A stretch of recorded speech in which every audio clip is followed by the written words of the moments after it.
இன்றைக்கி நம்ம ஆனியன் ஊத்தப்பமும் பொட்டுக்கடலை சட்னியும் பார்க்க போகிறோம். இதுக்கு என்னென்ன தேவைம்மா? ஆனியனுக்கு தோசை மாவு இந்த அளவுக்கு, தோசை மாவோட கொஞ்சம் கெட்டியாக கரைச்சிக்கலாம். ஆனியன் பொடியாக நறுக்கி வச்சுருக்கிறேன் நிறையா.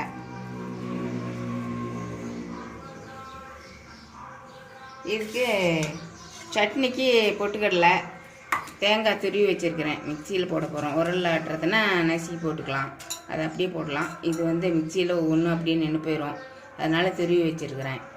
கொஞ்சமாக இஞ்சி, பூண்டு, பச்சை மிளகா 2-3 வச்சுருக்கிறேன். எங்களுக்கு காரம் கம்மியாக தேவைப்படும், அதனால் வரமிளகா 2 வச்சுருக்கிறேன். கருவேப்பிலை கொஞ்சம் சட்னியில் போட்டு ஆட்டுறதுக்கு, கொஞ்சம் தாளிக்கிறதுக்கு கொத்தமல்லி தழை போட்டு ஆட்டிக்கலாம். இப்போ போட்டு சட்னி முன்னே ஆட்டிக்கிறோம்.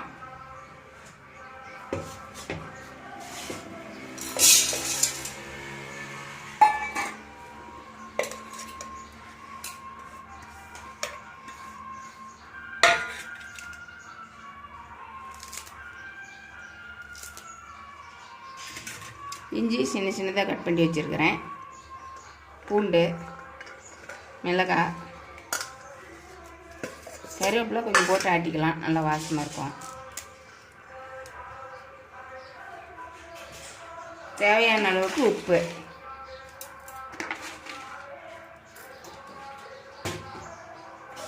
ஆட்டி தாளிச்சிக்கலாம், அவ்வளோதான்.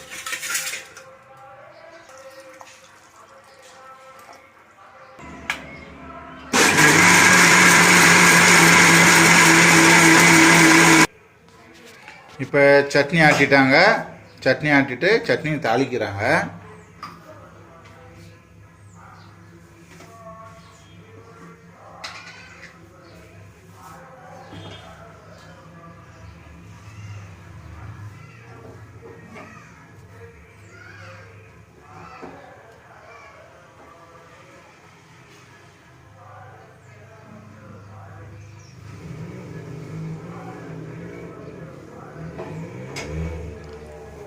தாளிக்கிறதுக்கு தேவையான அளவுக்கு எண்ணெய் ஊற்றிருக்கிறாங்க.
சட்னி ரெடி ஆயிடுச்சுங்க.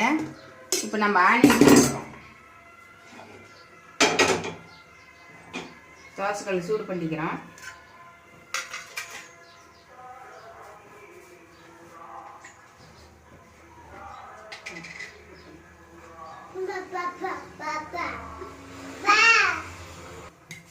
தோசைக்கல் நல்லா காஞ்சி போச்சுங்க. இப்போ மாவு ஊற்றிக்கலாம். ஒரு கரண்டி மாவு ஊற்றி, கொஞ்சம் தோசை அளவுக்கு பரவலாக விடக்கூடாது, கொஞ்சம் மொத்தமாக விட்டு ஆனியன் போட்டுக்கலாம். இல்லை ஆனியன் உடச்சி விட்டுக்கோங்க, இப்படி உடச்சி விட்டுக்கோங்க.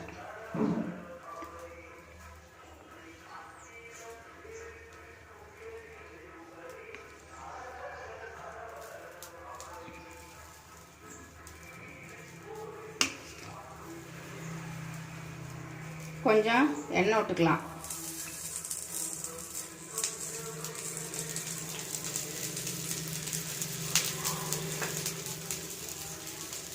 அதனால கம்மியாக வைக்கணுங்க, சிம்மில் வச்சுக்கணும் அடுப்பை.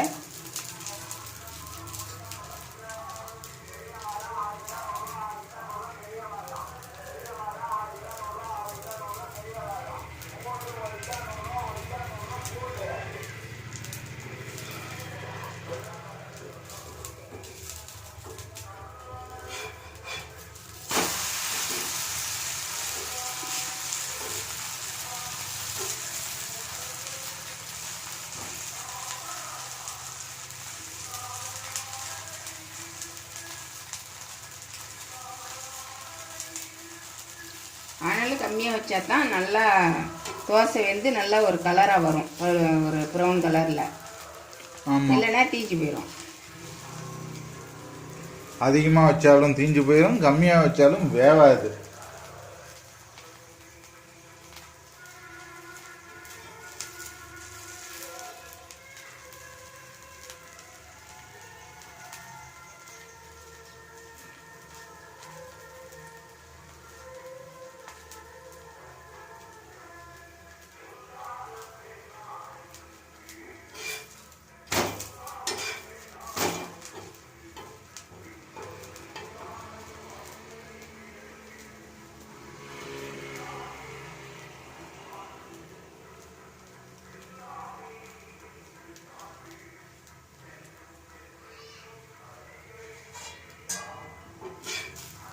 இது நல்லா வெந்துருச்சு. இந்த மாதிரி கலர் நல்லா ப்ரௌன் கலரில் வரணும்.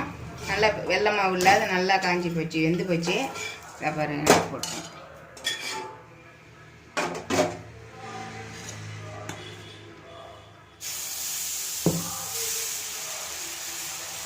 இதுக்கு மேலே பரவாயில்ல விட்டோம்னா வெங்காயம் அதில் ஒட்டாது. ஆனியன் இப்படி போட்டால் தான் நல்லாயிருக்கும். தோசை மாதிரி பரவலாக ஒட்டக்கூடாது.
பார்த்தீங்களா?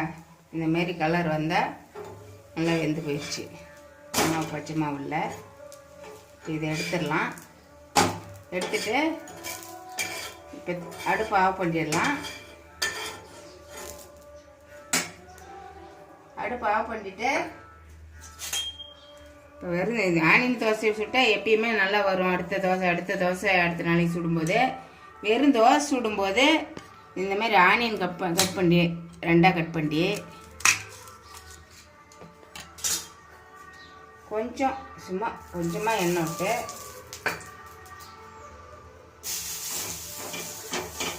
இப்படி பண்ணி வச்சுக்கிட்டோமா அடுத்த நாளைக்கு தோசைகள் நல்லா வரும். அடி பிடிக்காமல் நல்லா வரும். ஆனியன் போட்டு இப்படி தேய்ச்சிக்கிட்டோம்னா அடுத்த நாளைக்கு தோசை அடி பிடிக்காது, நல்லா இருக்கும் தோசைகளில்.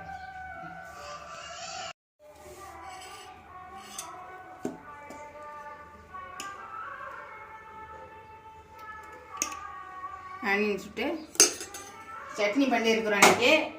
பாருங்கள், சூப்பராக இருக்குது. ஒரு நாளைக்கு செஞ்சு பாருங்கள் உங்கள் வீட்டில். செஞ்சு பார்த்துட்டு எப்படி இருக்குதுன்னு சொல்லுங்கள்.